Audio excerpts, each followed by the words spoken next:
পৃথিবীতে এমন কোনো মানুষ খুঁজে পাওয়া যাবে না যারা স্লেট পেন্সিল এবং চক ডাস্টারের ব্যাপারে জানে না। আর এগুলো এতটাই মূল্যবান যে মানুষ ঠিকঠাক কথা বলতে শেখার আগেই অথবা ঠিকঠাক বুঝতে না পারার আগেই প্রত্যেকটি মানুষের হাতে ধরিয়ে দেওয়া হয়। পরবর্তীতে তারা শিক্ষিত হোক বা না হোক, জন্মের পর থেকেই প্রত্যেকটি মানুষ এগুলোকে ভালোভাবে চিনে যায়। কিন্তু আসলে আমাদের স্টাডি লাইফের ব্যবহৃত জিনিসগুলো বড় বড় ফ্যাক্টরি এবং ছোট ছোট লোকাল ফ্যাক্টরিগুলোতে কিভাবে তৈরি হয় সেগুলোর বিষয়ে কিন্তু আমাদের জানা নেই। আপনি জানলে অবাক হয়ে যাবেন, গোটা পৃথিবীর মধ্যে শুধুমাত্র জাপান এবং কোরিয়াতে বড় বড় ফ্যাক্টরি তৈরি করে চক তৈরি করা হয়। আর যদি আমাদের ইন্ডিয়ার মতো দেশের কথা বলা হয়, তাহলে প্রায় দেশেই ছোট ছোট স্মল ইন্ডাস্ট্রি অথবা ছোট ছোট কারখানাগুলোতে ম্যানুয়াল হাতের সাহায্যে চক, পেন্সিল, ডাস্টার, স্লেট এই সমস্ত জিনিসগুলোকে তৈরি করা হয়।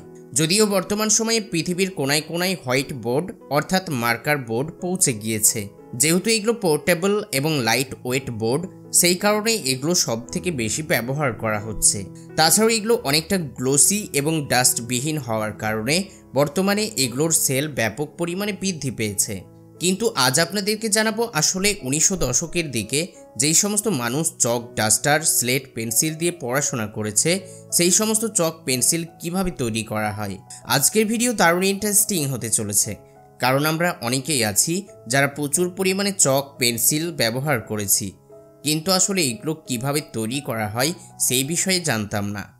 কিন্তু আজ আপনারা সম্পূর্ণ জেনে যাবেন। যাই হোক, ব্ল্যাকবোর্ড চক তৈরি করার জন্য মোটামুটি 8টি স্টেপ ফলো করতে হয়। আর এই 8টি স্টেপ কমপ্লিট করে ছোট ছোট মাঝারি ইন্ডাস্ট্রি তৈরি করে কোটি কোটি টাকা ইনকাম করছে। তাছাড়াও এগুলো হ্যান্ডমেড তৈরি করা অত্যন্ত সহজ কাজ। এখানে খুব বেশি মেশিনের ব্যবহার করা হয় না। শুধুমাত্র যদি 2টি মেশিন থাকে তাহলেই আপনি এই কাজ করতে পারবেন। পৃথিবীর কোনায় কোনায় ছোট ছোট কারখানাগুলোতে মহিলারাও এই কাজ খুব সুন্দরভাবে করে ফেলতে পারে।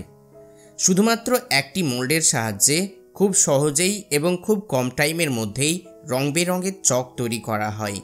চক তৈরি করার জন্য বেসিক্যালি 2টি র মেটেরিয়ালের প্রয়োজন হয়। এখানে শুধুমাত্র লাইমস্টোন এবং ক্যালসিয়াম কার্বনেট ব্যবহার করা হয়। হাই কোয়ালিটির চক তৈরি করার জন্য সবথেকে বেশি পিওর এবং ফাইন গ্রানেটেড লাইমস্টোন প্রয়োজন হয়। কিছু কিছু টাইপের চক তৈরি করার জন্য এখানে কিছু কিছু এক্সট্রা উপাদান অ্যাড করা হয়, যেমন ক্লে, সিলিকা এবং কালারিং এজেন্ট। আর এই সমস্ত এক্সট্রা উপাদানগুলো এই কারণেই ব্যবহার করা হয়, যার কারণে চকের টেক্সচার, স্ট্রেংথ এবং অ্যাপিয়ারেন্স চেঞ্জ হয়ে যায় এবং সেটি হাই কোয়ালিটির হয়ে যায়।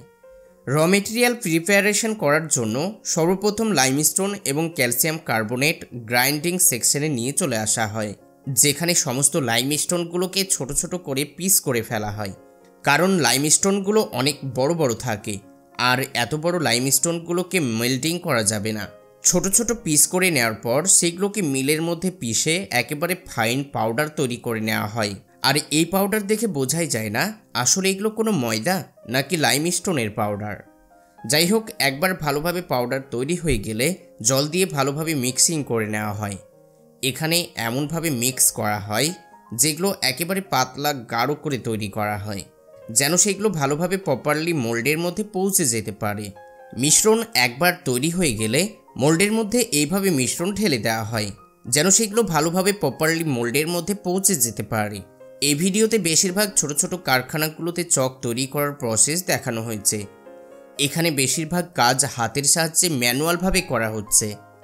এই যে মোল্ডগুলো দেখছেন, এখানে এক একটি মোল্ডে অসংখ্য পরিমাণে একই টাইমে চক তৈরি করা হয়। কিন্তু বড় বড় ফ্যাক্টরিগুলোতে মডার্ন মেথডের সাহায্যে চক তৈরি করা হয়, যেখানে বড় বড় চক স্টিক তৈরি করা হয় এবং যখন সেগুলো বাইরে বেরিয়ে আসে তখন সেগুলোকে মেশিনের সাহায্যে ছোট ছোট পিস করে কেটে নেওয়া হয়। কিন্তু আমাদের ইন্ডিয়ার মতো দেশে ছোট ছোট কারখানাগুলোতে মহিলা ওয়ার্কাররাও এই কাজ ম্যানুয়ালভাবে খুব সুন্দরভাবে করতে পারে। ছোট ছোট কারখানাগুলোতে এইভাবে মোল্ডের মধ্যে লিকুইড পেস্ট ফিল করে দেওয়ার পর সেগুলোকে ড্রাই করার জন্য রেখে দেওয়া হয়। এখানে মোটামুটি 10 থেকে 12 ঘন্টা ড্রাইং প্রসেসের জন্য রেখে দেওয়া হয়। তারপর একবার ভালোভাবে শুকিয়ে গেলে এগুলোকে মোল্ডের মধ্যে থেকে রিমুভ করে ফেলা হয়। এখানে 2 রকমভাবে ড্রাইং প্রসেস অ্যাপ্লাই করা হয়। একটি হলো এয়ার ড্রাইং, আরেকটি হলো কিন ড্রাইং। যদি রুম টেম্পারেচারে ডাই করা হয় তাহলে কয়েকদিন পর্যন্ত সময় লেগে যায়। সেই কারণেই বেশিরভাগ সময় কিন ড্রাইং করা হয়। এখানে 100 ডিগ্রি সেলসিয়াস থেকে 150 ডিগ্রি সেলসিয়াস তাপমাত্রায় ড্রাইং প্রসেস অ্যাপ্লাই করা হয়, যার কারণে সমস্ত চক হার্ড হয়ে যায়। কিন্তু লোকাল মার্কেটগুলোতে যেই সমস্ত চক তৈরি করা হয় সেগুলো মডার্ন টেকনোলজির মতো ফাস্ট তৈরি হয় না। এখানে চক তৈরি করে কমপ্লিট করতে কয়েক সপ্তাহ পর্যন্ত সময় লেগে যায়। লোকাল মার্কেটগুলোতে চক তৈরি করে কমপ্লিট করতে কয়েক সপ্তাহ পর্যন্ত সময় লেগে যায়। যাই হোক, এই সমস্ত প্রসেস অ্যাপ্লাই করা কমপ্লিট হয়ে গেলে ফিনিশিং প্রসেস এবং পলিশিং করে নেওয়া হয়। চকগুলোকে অনেকবার পলিশিং এই কারণেই করা হয় যেন চকের সারফেস স্মুথ এবং ক্লিন হয়ে যায়। সবশেষে এগুলোর কোয়ালিটি কন্ট্রোল এবং প্যাকেজিং করা হয়।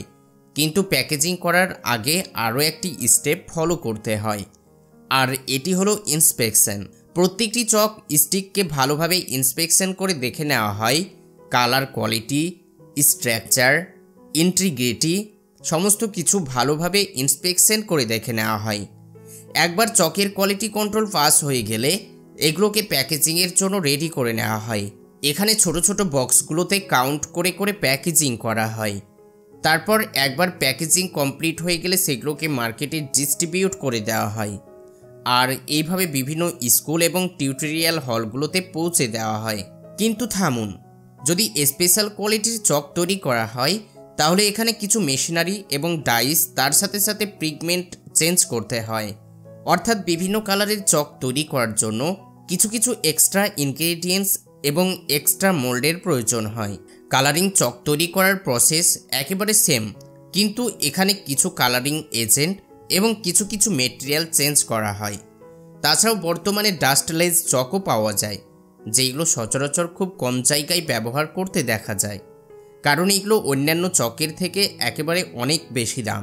আর সেই কারণেই সরকারি স্কুলগুলোতে ওই সমস্ত ডাস্টলেস চকগুলোকে ব্যবহার করা হয় না। ডাস্টলেস চক তৈরি করার জন্য এতে ক্যালসিয়াম সালফেট ব্যবহার করা হয়, যার কারণে ডাস্ট অনেকটা রিডিউস করে দেয়।